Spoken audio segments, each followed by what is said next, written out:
श्री शिवाय नमस्तुभ्यम, हर हर महादेव, जय महाकाल। कैसे हैं आप सभी लोग। देखिए आज का जो ये वीडियो है ना, आप सभी लोगों के लिए बहुत ही ज्यादा खास और विशेष होने वाला है। आप सभी को पता है कि चैत्र मास का बहुत ही पवित्र महीना स्टार्ट हो चुका है और कल है चैत्र मास के महीने की संकष्टी चतुर्थी का दिन। और इस चतुर्थी के दिन आपको शमी के 3 पत्तों वाला उपाय करना है। आपकी जो भी इच्छा होगी वो पूरी जरूर होगी। पूज्य गुरुजी की कथा से सुनकर के और समझ करके पूरे उपाय को बड़े ही विस्तार से बताऊंगा, परंतु उससे पहले आप सबसे एक छोटी सी प्रार्थना कि जो लोग पहली बार आए हैं चैनल को सब्सक्राइब जरूर कीजिएगा और वीडियो को लाइक करके देवादिदेव महादेव जी का कोई सा भी प्यारा नाम कमेंट बॉक्स में लिखना मत भूलिएगा। इस पूरे वीडियो के अंदर हम लोग 4 महा उपायों के बारे में बात करेंगे जो ना सिर्फ आपके घर की सारी समस्याओं को खत्म करेगा। अगर आपका बच्चा पढ़ाई लिखाई में बुद्धि से कमजोर है, बल बुद्धि विद्या विवेक की उसे जरूरत है, उसके लिए भी एक उपाय अपनी माता नानी को या फिर उसके परिवार की कोई भी स्त्री इस उपाय को कर सकती है। तो ध्यान से सुनते चले जाना, समझने की कोशिश करना। सबसे पहले बात करते हैं पहले वाले उपाय की। ये जो पहला वाला उपाय है, जितनी भी माताएं बहनें मेरे इस वीडियो को सुन रही हैं, देख रही हैं ना, अपने बच्चों के लिए इस वाले उपाय को जरूर कीजिएगा। देखिए, अगर आपको लगता है कि आपके परिवार में कोई बच्चा है, वो पढ़ाई लिखाई में बहुत ही ज्यादा कमजोर है, पढ़ाई लिखाई भी करता है लेकिन उसे कुछ याद नहीं होता है, आपकी बात नहीं मानता है, अपशब्द बोलता है, गलत रास्ते पर जा चुका है, या बल बुद्धि विद्या की उसके जीवन में कमी है, इस वाले उपाय को इस चतुर्थी के दिन करना मत भूलिएगा। आप सबको पता है चतुर्थी का दिन जो है वो भगवान गणेश जी के लिए समर्पित होता है और भगवान गणेश जी रिद्धि सिद्धि बल बुद्धि विद्या के दाता है, विघ्नहर्ता है, आपके जीवन के सारी समस्याओं को भी खत्म करते हैं। इसके उपाय के लिए आपको क्या चाहिए होगा, ध्यान से सुनिएगा। शमी के पत्ते। कितने शमी के पत्ते चाहिए? 3 शमी के पत्ते लेना है। कहां से तोड़ोगे? इस जगह से तोड़ना। ये जो पूरा गोले में बनाया है ये 1 शमी का पत्ता है। इस तरीके से आपको 3 शमी के पत्ते ले लेने हैं। इसी के साथ में आपको लेना है 1 लोटा शुद्ध जल अपने घर का। ठीक है, 1 लोटा शुद्ध जल। पूज्य गुरुजी तो यहां तक कहते हैं कि जिस घर में शमी का पौधा होता है और उस पौधे के नीचे अगर कोई सुबह और शाम 1 घी का दीपक, गाय के घी का गोल बत्ती का प्रज्वलित करता है, उस घर में सदैव शिव निवास करते हैं। उस घर में कभी किसी चीज की समस्या नहीं आ सकती है। तो एक काम आप जरूर कीजिए, 1 शमी का पौधा अपने घर में जरूर लगाइएगा। ठीक है, 3 शमी के पत्ते, 1 लोटा शुद्ध जल, इन्हें लेकर के पहुंच जाना बाबा के मंदिर शिवलिंग के पास में। किस दिन? चतुर्थी के दिन। उत्तर दिशा नॉर्थ डायरेक्शन की तरफ मुंह करके खड़े हो जाना। सबसे पहले आपको करना क्या है, जो भी आपको पूजा पाठ अर्चना जैसे आप डेली करते हो वैसे आप कर लेना, कोई दिक्कत नहीं है। उसके पश्चात जो आपने 3 शमी के पत्ते लिए हैं उसमें से 1 शमी का पत्ता आपको उसी वाले कलश के अंदर डाल देना है। उस बच्चे का, उस व्यक्ति का नाम और गोत्र बोल करके जिसके लिए आप इस उपाय को कर रहे हैं। ठीक है, ये वाला जो शमी का पत्ता है ना, ये नाम और गोत्र बोल करके इसी कलश के अंदर डालना है। दूसरे नंबर पर जो दूसरा शमी का पत्ता है उसे आपको भगवान गणेश जी के चरणाविंद पर समर्पित ऐसे करना है कि उसकी डंडी जो रहेगी वो जलाधारी के तरफ में इस तरीके से रहेगी। और जो तीसरे नंबर पर का आपने शमी का पत्ता लिया है उसे आपको इस जगह पर, जो जलाधारी का जल बह करके नीचे गिरता है, इस जगह पर आपको समर्पित करना है। तीनों के तीनों बेलपत्रों को, शमी पत्रों को समर्पित करने के पश्चात आपको क्या करना है, उस कलश को लेना है। उस कलश का थोड़ा सा जल आपको जलाधारी पर समर्पित करना है। ओम नमः शिवाय, श्री शिवाय नमस्तुभ्यम पंचाक्षरी मंत्र या षडाक्षरी मंत्र का स्मरण करते हुए दूसरे नंबर पर थोड़ा सा जल उसी वाले कलश में से भगवान गणेश जी के चरणाविंद पर समर्पित करना है। और जो भी बाकी का जल बचा है उस बाकी के जल को आपको शिवलिंग के ठीक ऊपर जब आप समर्पित करेंगे तब आपको तुमरुका महादेव जी के नाम से समर्पित करना है। किनके नाम से? तुमरुका महादेव जी के नाम से समर्पित करना। जो भी जल बहता बहता जलाधारी से नीचे की तरफ आएगा उसी जल को आपको एकत्रित करना है। भगवान जी से विनती करके, कामना करके इस जल को घर पे लेकर के जाना है और अपने बच्चे को पिला देना है। जो भी चतुर्थी आए उस चतुर्थी के दिन आपको अपने बच्चे का नाम और गोत्र से इस वाले उपाय को करना स्टार्ट कर दीजिए। आपका बच्चा धीरे धीरे करके पढ़ाई लिखाई में अव्वल आने लगेगा। अगर उसकी बुद्धि कमजोर है, बुद्धि सही होगी, गलत रास्ते पर है, सही रास्ते पर आ जाएगा। पूज्य गुरु जी का बहुत अद्भुत और अचूक उपाय है, जरूर कीजिएगा।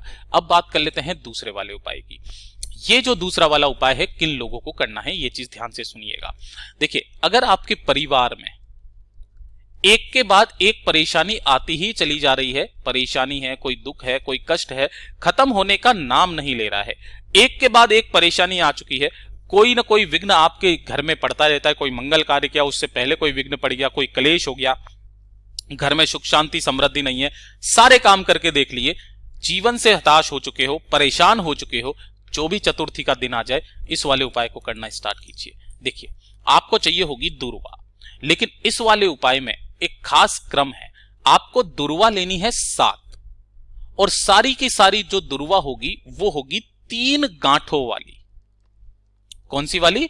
3 गांठों वाली आपको 7 दुर्वा चाहिए। कैसे करके गिनना है, ध्यान से सुनिएगा। जैसे कि आपकी ये वाली दुर्वा हो गई, इस तरीके से पत्तियां निकली हुई रहती है। ये वाली एक गांठ हो गई, ये वाली दूसरी गांठ, ये वाली तीसरी गांठ। इस तरीके से आप यहां देख सकते हो, ये एक गांठ है, ये एक गांठ है और ये वाली एक गांठ है। ये इस तरीके से आप गांठों को गिन करके 3 गांठों वाली आपको 7 दुर्वा लेनी है। उसी के साथ आपको 1 लोटा शुद्ध जल अपने घर का लेना है। जो भी आपने दुर्वाएं ली है उन सभी दुर्वाओं का आपको एक गट्ठर बना लेना है इस तरीके से।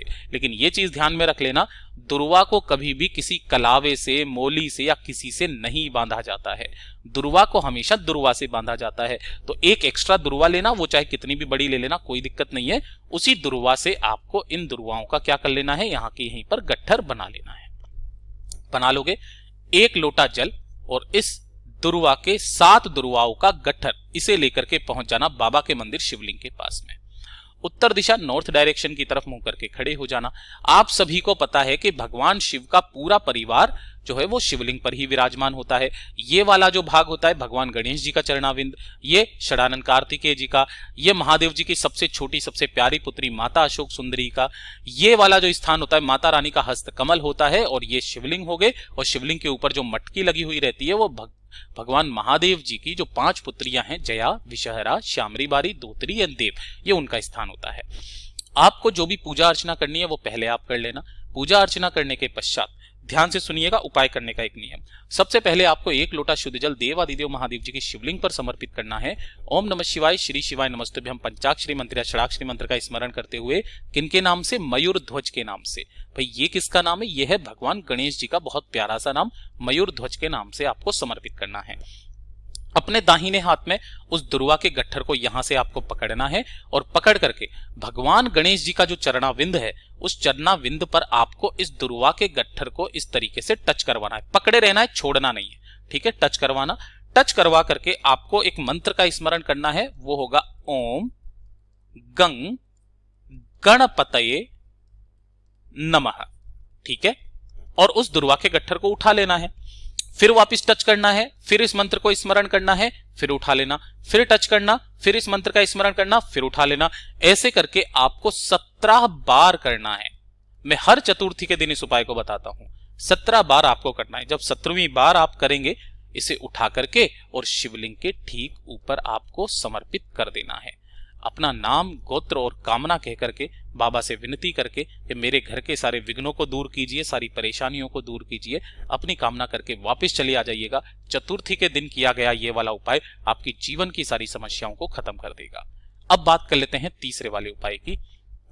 ये जो तीसरा वाला उपाय है ना, ये कोई जरूरी नहीं है आप चतुर्थी के दिन करो या कब करो, इसे आप कभी भी कर सकते हैं। लेकिन इसका एक खास नियम है कि इसे आपको लगातार करते रहना पड़ेगा। देखिए, मैं तो जब से कर रहा हूं, 2 साल हो चुके हैं, 2 सालों से कर रहा हूं, आपके शरीर में कभी कोई बड़ी बीमारी प्रवेश नहीं करेगी महाराज। इतना अद्भुत और अचूक उपाय है ये। आपको लेनी होगी दुर्वा। कोई संख्या फिक्स नहीं है कितनी दुर्वाएं आपको लेनी है, कितनी भी गांठ की आप कितनी भी दुर्वा ले सकते हो। कम से कम 1 दुर्वा। 1 लोटा शुद्ध जल अपने घर का लेना, ठीक है? और थोड़े से लेने होंगे 1 चुटकी काले तिल, ठीक है? इन तीनों को लेकर के पहुंच जाना बाबा के मंदिर शिवलिंग के पास। उत्तर दिशा नॉर्थ डायरेक्शन की तरफ मुंह करके खड़े हो जाना। जो 1 लोटा शुद्ध जल आपने लिया है, इसी के अंदर आपको 1 दुर्वा और 1 चुटकी काले तिल डाल देना है। दोनों हाथों में इस कलश को पकड़ना, अपना नाम और गोत्र बोल करके थोड़ा सा जल भगवान गणेश जी के चरणाविंद पर, थोड़ा सा षडानन कार्तिकेय जी के स्थान पर, थोड़ा सा माता अशोक सुंदरी के स्थान पर, माता रानी के हस्तकमल के चारों तरफ जल छींटते हुए अंत में शिवलिंग के ऊपर जल समर्पित करना।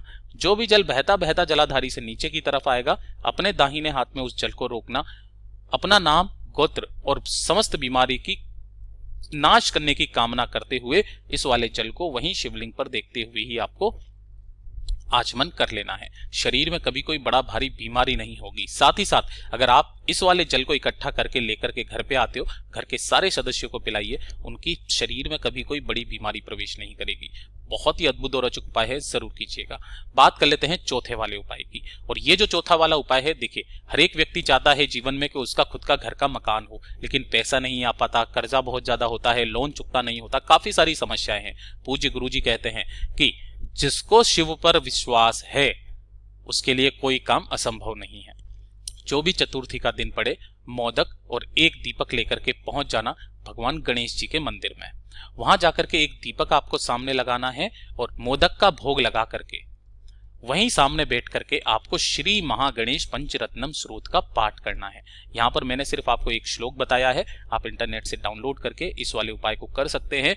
जो व्यक्ति हर चतुर्थी के दिन भगवान गणेश जी को मोदक का भोग लगा करके श्री महागणेश पंचरत्नम स्रोत का पाठ करता है, बहुत ही जल्दी उसके घर और मकान दोनों उसके पास होता है।